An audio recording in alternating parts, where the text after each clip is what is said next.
My name is Lavella Benton, and we're going to talk about police brutality in my family. I have two boys. I'm from New York City, and I have two boys, one 35 and one 38, and a grandson, 16. So the kids would be going to the movies, and one of the kids would always come home and say, "Mom, JJ or TJ, or one of the kids has got slapped down," and it would always be the black kids that always get put on the ground with their hands behind their back, for no reason. None whatsoever. They're just walking around the mall just like any other kid. Most of the times in the 80s and 90s, the kids, that's what they did. They hung out at the mall.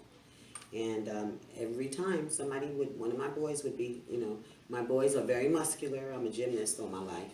And so our pastime was the gym. So my boys are very, very muscular looking and very big. And so when the police look at them, I believe they're just really intimidated. And my boys are the sweetest boys you ever want to know. I make sure I prepare him and let him know, don't be prejudiced. A 16-year-old son? My 16-year-old grandson. Oh, grandson. Right. It's my oldest son's son.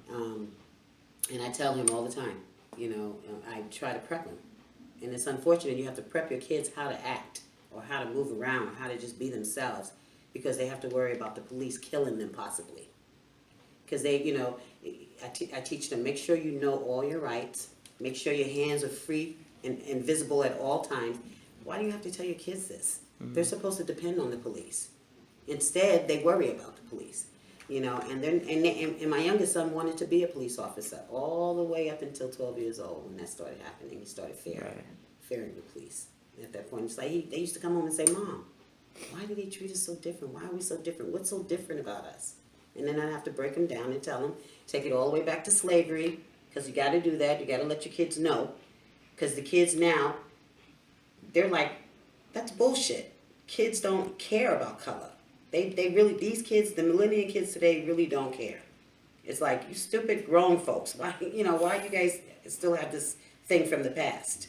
But you have to, African American, you better. Mm-hmm. You better prepare your kids and aware them, because if you don't, they could be one of those young black kids dead because the police is intimidated by their size or how they look. Right. That's what black folks got to worry about today. That this is happening in America. So you don't want them to be prejudiced, just aware? I want them to be aware. I don't want them to be prejudiced. Like I said, my youngest son has a white wife. Mm-hmm. My grandson is black and Puerto Rican. If we can all just get, I don't want to be Rodney King or nothing, but if we can all just get along in America, that would be the bomb. Because that's all black folks want, to be treated equal.